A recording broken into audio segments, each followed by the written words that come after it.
Assalamualaikum. Waalaikumsalam. Alhamdulillah bilkhair.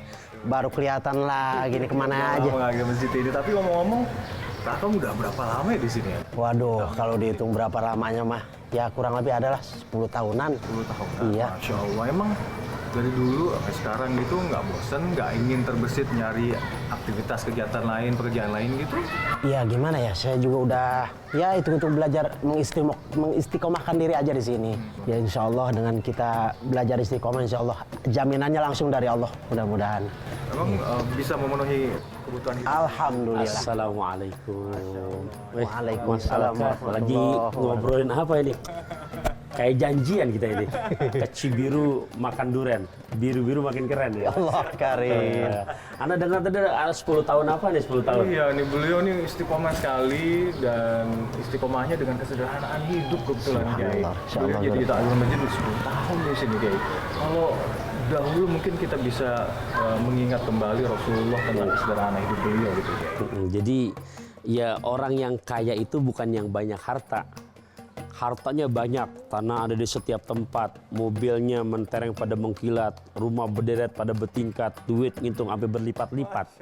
Sampai dan istri alis sampai ngejepat, misalkan. Tapi kalau hatinya merasa kurang, itu belum sederhana namanya. Makanya kalau kita gali bagaimana sirah daripada kehidupan baginda Nabi besar kita Muhammad SAW, perihal tentang kesederhanaannya, sebenarnya malu. Malu apa? Cuman bisa ngucap, makanya belum sehebat setawaduk bagaimana hati Nabi kita Muhammad SAW. Padahal beliau seorang pemimpin besar lagi. Ya. Bisa mendapatkan apapun sebenarnya. Harta. Jabal Nur menawarkan diri atas izin Allah untuk jadi emas. Sampai dalam satu kejadian yang dialami oleh baginda Rasulullah SAW ketika Sayyidina Umar bin Khattab berkunjung ke rumah Kanjeng Rasul. Nah, ketika Umar bin Khattab masuk ke rumah Rasulullah, rumahnya tidak mewah, tidak besar. Umar bin Khattab berkunjung, beri salam, beliau singkap, ternyata Kanjeng Rasulullah SAW terbangun dari tidurnya. Umar bin Khattab malah meneteskan air mata. Lantas Kanjeng Rasul bertanya, kenapa kau menangis, wahai putra Khattab? Ya Rasulullah, bagaimana aku tidak nangis melihat pimpinanku, melihat junjunganku, Sayyidil Arabi wal Ajam, Sayyidil Wujud, Afdali Kulil Mawjud, yang dimana kalau aku bandingkan dengan pemimpin-pemimpin negara yang lain, pemimpin di negara Romawi dengan jubahnya yang begitu benar-benar menunjukkan kekayaannya, tapi engkau ya Rasulullah, aku menangis kamu terbangun dari tempat tidur kamu saja, tikar yang kamu pakai untuk beralas tidur itu masih bercetak di tubuhmu ya Rasulullah. Jadi betul-betul menunjukkan kesederhanaan dalam, ya bukan aku nggak bisa kata Rasulullah, tapi aku sayang kepada umatku kelak di hari kiamat. Nih cintanya Kanjeng Rasulullah SAW kepada kita, kepada umatnya. Seorang belum menganut agama Islam dalam sirah ini, Abdullah Al-Huraiki, baru perjalanan Mekah ke Madinah, baru 2 harian bersama Nabi, tidak pakai dipaksa, pindah agama, langsung berbaiat, ngelihat kesederhanaannya.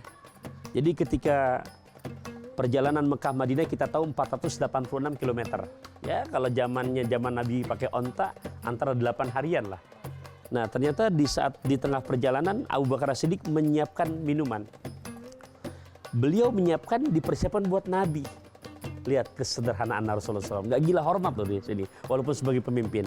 Diberikan ke Rasulullah. Rasulullah bukan malah minum urutan pertama. Diberikan pertama, ya Abu Bakar, berikan kepada Abdullah Al-Huraiki. Nah akhirnya beliau minum. Kelar diambil oleh Abu Bakar, diberikan ke Rasulullah. Rasulullah nggak minum. Ya Abu Bakar, kamu minum yang kedua.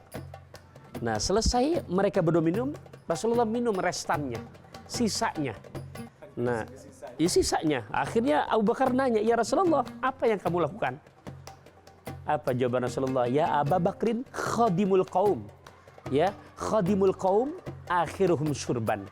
Wahai Abu Bakar, sebaik-baik pengayom suatu kaum yang paling duluan dalam merasakan kesengsaraan, tapi paling belakangan dalam merasakan kenikmatan dan kebahagiaan.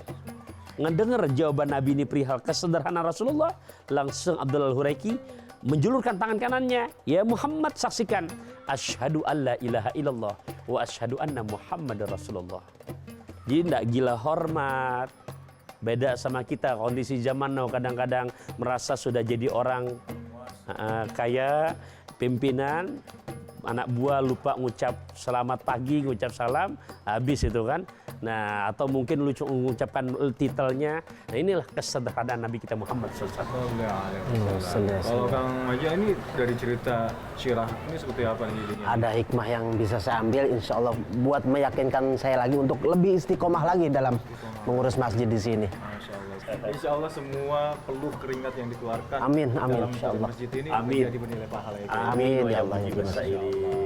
Ya khair, Mas Alka, Guru, saya mohon pamit terlebih dahulu. Saya mau melanjutkan pekerjaan lagi. Terima kasih banyak. Afwan. Ya, sehat selalu. Waalaikumsalam wabarakatuh. Jadi kita lanjut dalam. Ayo. Alhamdulillah. Aku tinggalkan 2 pusaka buat kamu yang kalau kamu konsisten, istiqamah, memegang itu lan tadilu abadan. Kamu tidak akan celaka selama-lamanya.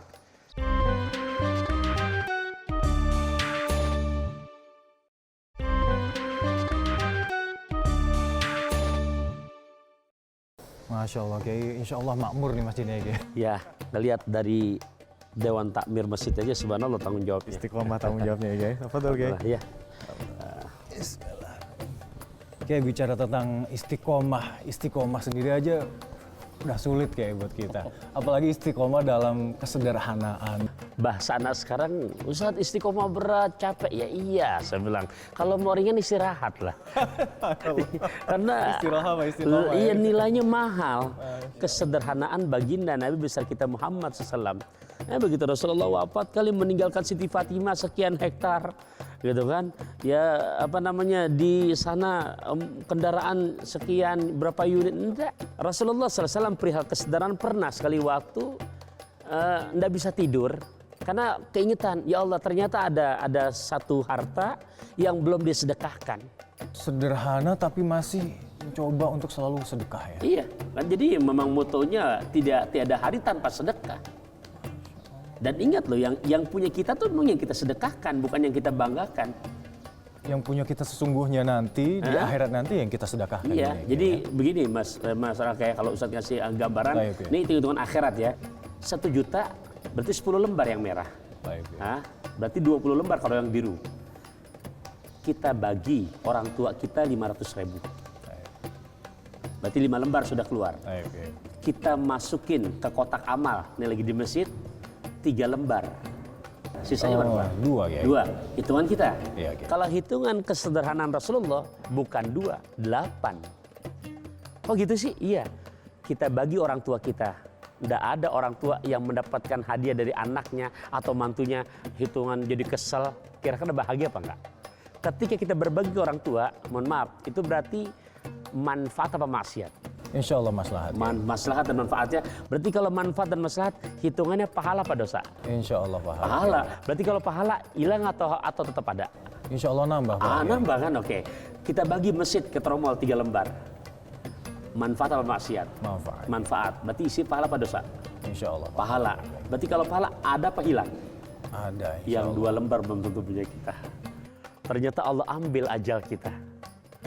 Yang menemani kita yang 8 lembar apa yang 2 lembar? Yang 8 insya Allah. Ya. Nah itu hitungan kalau secara akhirat. Inilah yang dikedepankan oleh Rasulullah SAW. Walal akhiratu khairul laka minal ula. Sungguh kehidupan akhirat itu lebih baik buat kamu. Bukan berarti kita di dunia harus jadi orang susah. Kenapa? Karena juga dalam doa Allah mengajarkan. Surat Al-Baqarah ayat 201. Ini nggak boleh diabaikan nih. Allah yang ngajarkan. Apa doanya? Bismillahirrahmanirrahim. Rabbana atina fid dunya hasanah wa fil akhirati hasanah wa qina adzabannar. Ya Allah berikan kepada kami di dunia bahagia. Kita belum jadi mayat. Dan nggak bisa, karena susah saya pengen minta mati, nggak boleh. Ya, tapi jelas juga ya Allah berikan juga besok di akhirat bahagia juga. Terkait dengan kesederhanaan ini sendiri, secara khusus dipotret dalam Al-Quran ya? Ya jelas. Surat ke-33, juz ke-21, ayat ke-21. Bismillahirrahmanirrahim. Laqad kana lakum fi Rasulillahi uswatun hasanah liman kana yarjullaha wal yawmal akhir wa dzakarallaha katsira. Jadi kalau kita merujuk kepada siapa? Ya, menjadi cerminan kita Allah yang sudah ngasih unjuk. Tuh. Laqad kana lakum fi Rasulillah uswatun hasanah. Dan ini bicara uswatun hasanah multidimensi. Baik dalam kepemimpinan, baik dalam berumah tangga, baik dalam berbagi, baik dalam sifatnya untuk bersosialisasi, baik dengan yang sesama muslim maupun yang dengan non muslim. Multidimensi. Semuanya ada dalam diri Rasulullah SAW, terutama terkait dengan ini Kiai. Kesederhanaan dan istiqomah tadi ya. Betul. Nah makanya yang Nabi wariskan buat kita, bahasa Nabi, taraktu fikum amroini ma in tamassaktum bihima lan tadillu abadan. Aku tinggalkan 2 pusaka buat kamu yang kalau kamu konsisten, istiqamah, memegang itu lan tadillu abadan. Kamu tidak akan celaka selama-lamanya. Apa itu? Kitab Allah wa sunnata rasuli. Al-Quran dan sunnah kanjeng Nabi kita Muhammad SAW. Kita agar istiqomah, ada tipsnya nggak Kiai untuk kesederhanaan ini Kiai? Jelas ada tuh. Bismillahirrahmanirrahim. Surat Fussilat ayat ke-30. Innalladzina qalu rabbunallahu summa istaqamu tatanazzalu alaihimul malaikatu alla takhafu wa la tahzanu wa abshiru bil jannati allati kuntum tu'adun. Innalladzina, sesungguhnya orang-orang qalu, mereka mengatakan Rabbunallah, Tuhan kami adalah Allah. Dia istiqomahkan. Tadi seorang Kang Maja sebagai takmir masjid yang sehari-hari hanya di masjid. Anggapan kita mungkin, oh dia nggak bahagia. Belum tentu. Dia istiqomahkan. Maka jaminan Allah pertama menjamin apa? Kamu jangan takut, kamu jangan bersedih. Hatinya bahagia. Kenapa? Aku janjikan buat kamu surga yang telah aku siapkan buat kamu. Masya Allah. Wala takhafu wala tahzanu. Itu janji Allah. Wa abshiru bil jannati allati kuntum tu'adun. Masya Allah. Nah, sampai ayat ke-31-nya, nahnu awliyaukum fil hayati dunya wa fil akhirah. Akulah backingan kamu, baik di dunia, lebih-lebih besok di akhirat. Nggak ada kekhawatiran lagi dong kalau backupnya langsung Allah. Sudah Allah, ya udah hasbunallah wa ni'mal wakil, ni'mal maula wa ni'man nasir. Masya Allah, syukran jazilan Kiai. Tahu nggak tukang parkir? Semua mobil kan ada kan? Semua merek. Filosofinya kita ambil sedikit aja. Dia tidak merasa memiliki, tapi merasa dititipi.